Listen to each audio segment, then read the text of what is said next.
just saw last night on Google News, there was something about Vai wrestles with Hydra or something, you know, on Teeth of the Hydra, right? Yeah.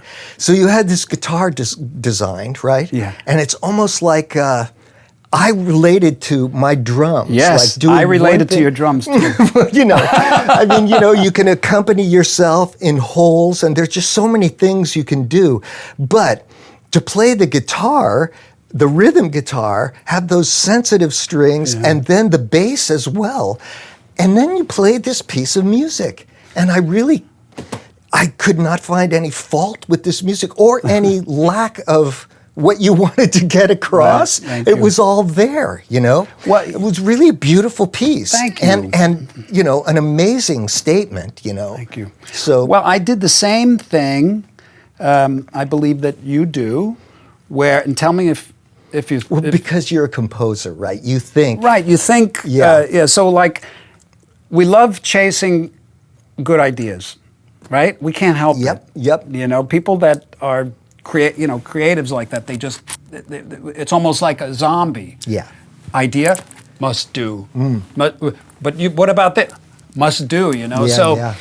It's like so correct me if I'm wrong here, there must have come a time when you visualized yourself playing that kit that you have, and or maybe it grew. Yeah, but in order to get it to where there had to be some visualization. I think it was more process oriented, right? I'm playing and I'm going, oh, you know, I wish I had this, or somebody else hearing me and going, okay, you know, Paistie's got these bells and Paistie's got this, and have you ever seen that 3-point gong stand so you can mount a gong horizontally? Yeah. And you know, things like that happened to me, and I just couldn't resist. I mean, I can remember the first Ludwig drum kit my dad bought me was a white marine pearl, like a Ringo kit, and it had this L-shaped tom holder, like a little knurled rod that went down.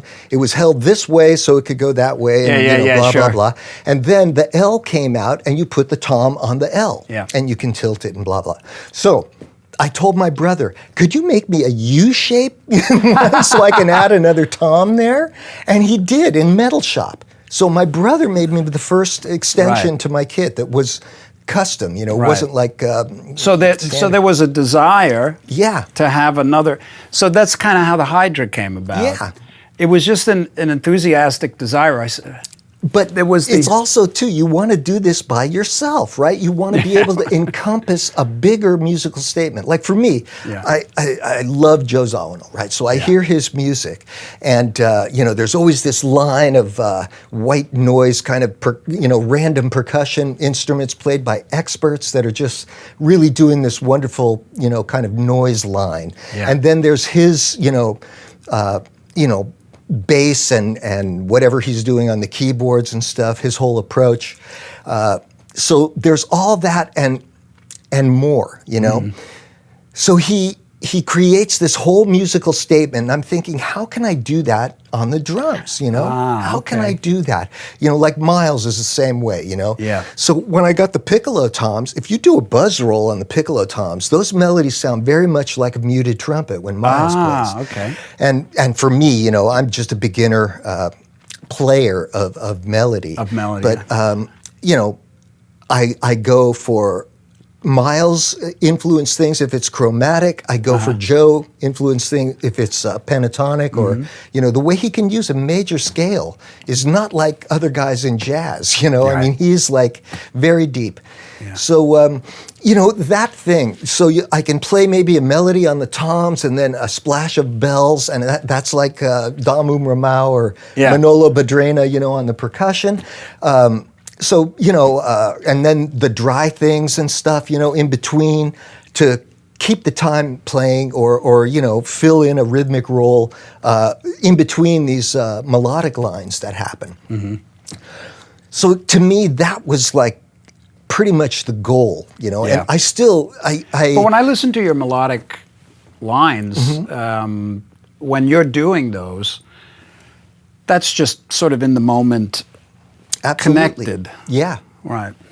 Yeah, I mean, I just play, and I listen to those guys to learn how to imply changes on top of, if I'm in a mode, I will use different areas of the mode to imply, the root note, or to move away from the root note, or if it's chromatic, to go out. So is this something you do when you're playing on your own, or is this something you kind of incorporate in a situation where you're with others? Once again, man, it's the doing, it's the process in the moment, right? Yeah. This idea of an ostinato, right, demands, and this is what I was going to say too, when we're talking about the creative output, there has to be a vocabulary, right? So that it takes some groundwork before you can let go and before you can reach inside, or all these philosophical things we're talking about. Yeah. There's a period of time where you got to hone the vessel. Yeah.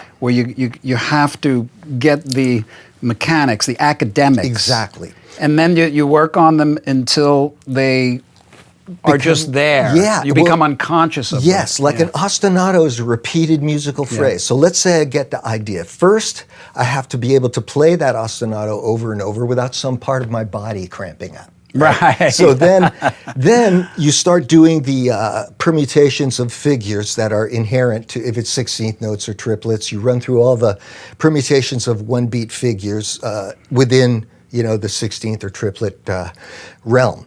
So then, as you're doing this, very naturally, themes come. Yeah. It's like falling off a log, man. I'm not trying. It's just like, this is just It's funny right how that for happens. this. Yeah.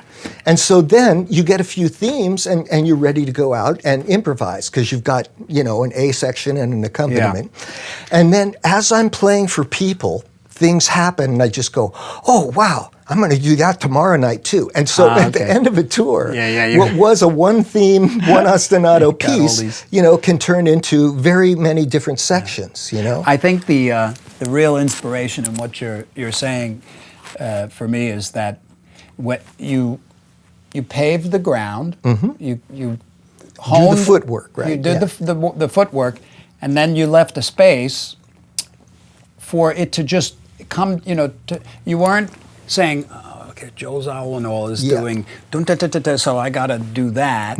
You're just saying, where's Terry? Yeah. And but also, Joe and Miles are just so much a part of my thing. I mean, because they just have influenced me. I think their music is one of the best things that ever happened to jazz, to bring it into atmospheric, like there's sound effects, film score, classical music, just so much depth to their music. It's not just ding-ding-a-ding-ding-a-ding and, bebop licks or something.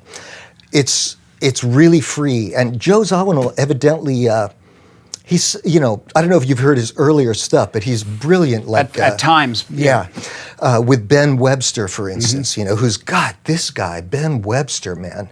His sound is freaking, I've never heard anything like it. The night I went out and bought that record, I think it's called Soulmates. I heard it on the radio. Really? And I'm going, who is this saxophone player, man? What is this I'm hearing? Because you can on a handful, right? You can go, okay, Stan Getz, that tone. Okay, Wayne Shorter, that tone. John Coltrane, that tone. But then Ben Webster comes along, and I'm like, this is, like Frank would say, a fully developed character. A fully developed character. I just love that term. Yeah. That sound, that sonic personality was so damn deep. You know what's so interesting? Through my recording career, in the beginning, you can hear that. I was learning how to tune my ear into hearing all the tonal differences. But I never really focused on the tonal differences of a particular drummer player. Like I said, okay, here's the snare. Okay, let's get a sound. But I didn't know. I was 20, 30, And then, the more drummers I worked with, the more I realized that you just hitting a snare, they're all different. There's such a huge tone difference, and it like there's drummers that play hard, but the tone is lacking because just and I'm not a drummer obviously, but it's just the way. Yeah. Just there's so many nuances. It's like a guitar player. If you hold the pick like this, you're not gonna. It's a different world. Yeah. So it was interesting when I started to really hear the tonal ambience differences.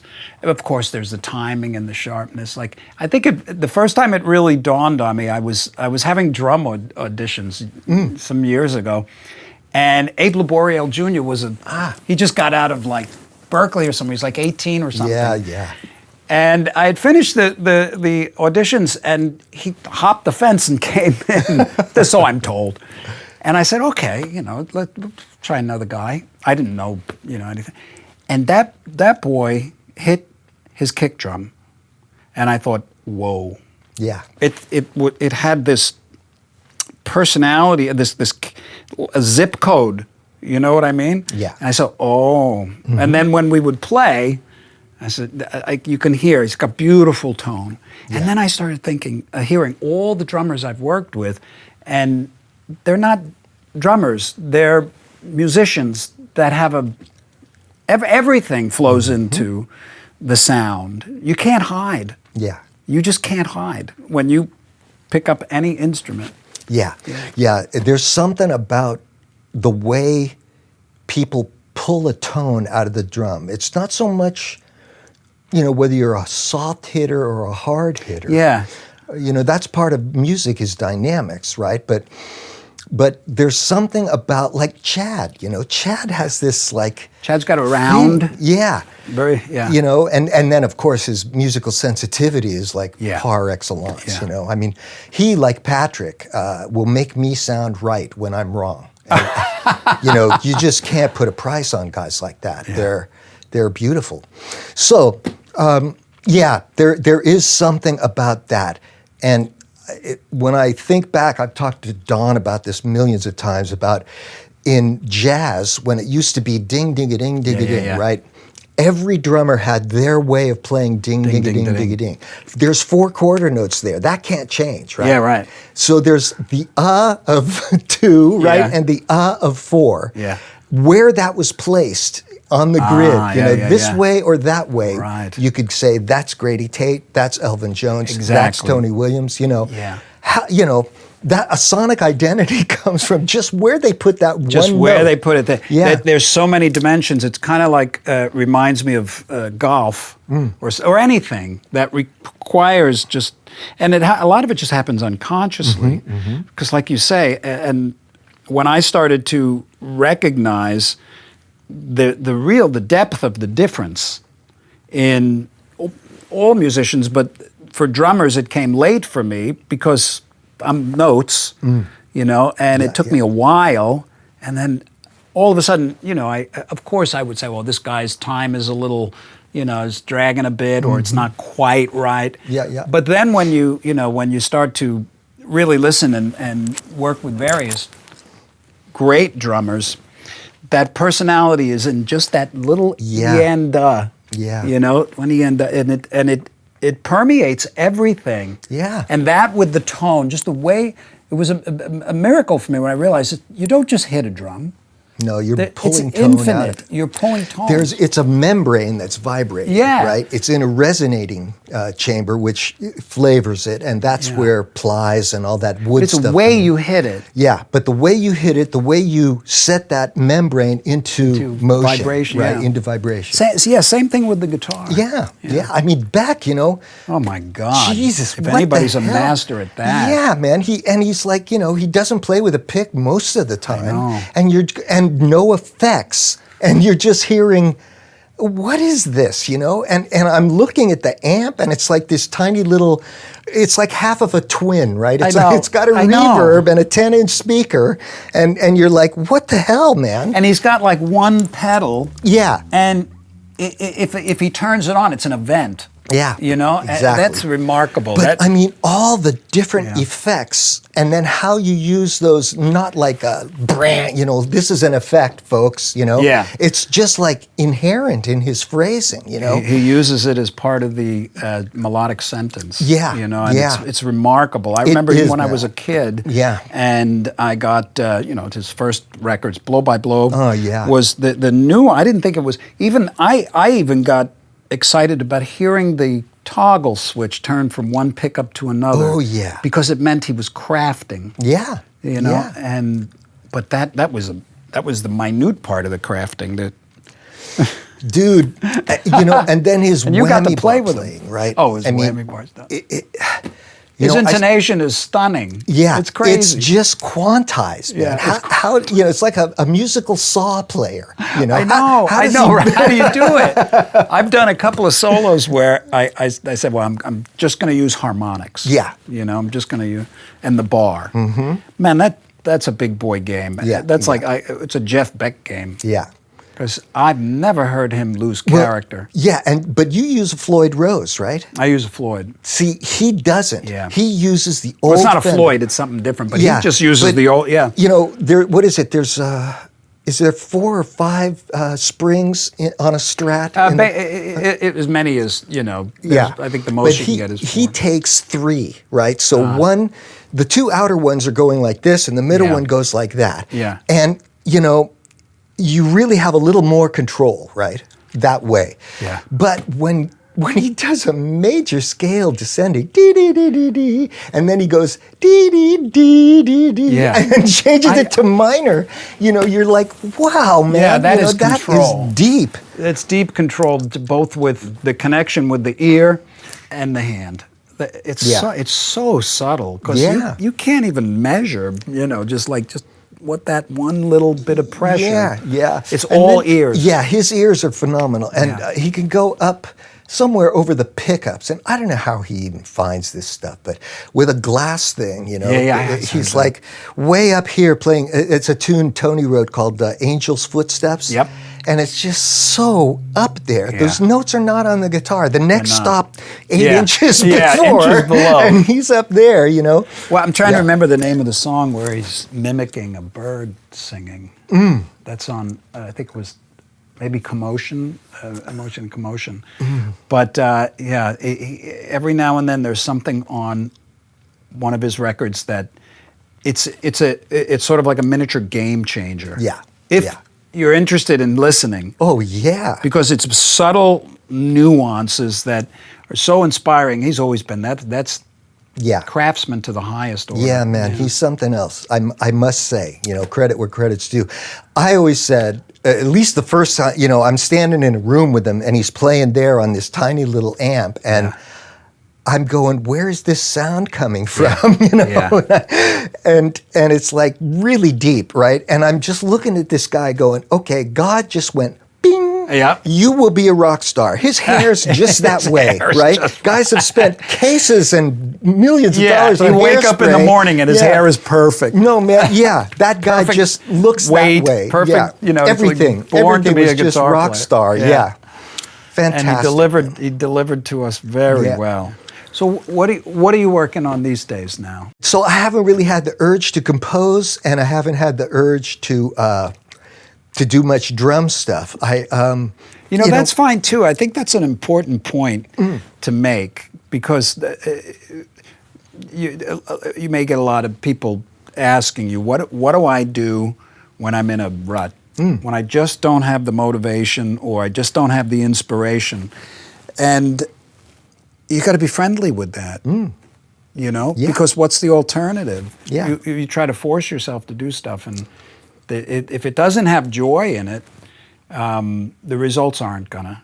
And I always, you know, try to tell people that when they're on that, you know, maybe not so creative or not so productive, that's fine. Yeah. The worst thing to do is to get tripped out about it. Yeah. Because then it creates a thing. Yeah. Whereas I always say, treat it as if your inspiration muscle is getting ready. Yeah. And be ready when it pops. Oh yeah. Because Well, like the wife will come back. Yeah, and or in anybody's situation, whatever that is, and then you'll the cooperative components will eventually reemerge for you to jump back in full force. Yeah. I figure it's like something in the subconscious, the unconscious, that's getting built, right? Yeah. And so then, you know, when it's ready to go, it's ready to go. And Yeah, you I just read this. go for it, I read this thing once that made sense to me. That said, for a lot of us, you know, I'm not talking about people like Frank or Stravinsky. You know, for a lot of us, the creative impulses come in seasons. They use the word seasons, not necessarily seasons like, you know, our seasons, but there's periods where there's the influx of inspiration. Yeah. And I know, like, for me, I'm probably inspired like 3% of the time, but that's enough. Yeah. Because I'll get a visual, I'll get a picture of something, and then it's time to unpack it. And there's a creativity in the unpacking process, but a lot of it's labor. Yeah. As you know, a lot of it's. Well, that's the joy of the process. Yeah. It's like, you know, I got this idea, so now it's up to me, thank you. Thank you. And then it's up to me to make sure that comes to fulfillment, right? Yeah. And so then it's just like, okay, you know, you have an idea for a house, but then you got to build the house. You got to build the house. Yeah. Yeah. So, because it's not going to just go to there and be, you know? Yeah. And what I noticed for me is in the past more, while I was engaging in the doing of the inspiration, I was always trying to get to even a future place. And that has a tendency to short circuit your enjoyment of what you're doing now. Yeah, anything that you think, if you think, that's not a good thing. You know, it's like, it's let not this a good thing thing. flow. Yeah, you have I mean, to to me, you know, I work intervallically. You know, I don't play a melodic instrument proper, you know, but I know all the theory. Yeah. So with a sequencer window, you have the notes going this way, and you have the rhythm going this way, and it's happening in time and moving along, and you can pick this note, and then you go, okay, that's that note.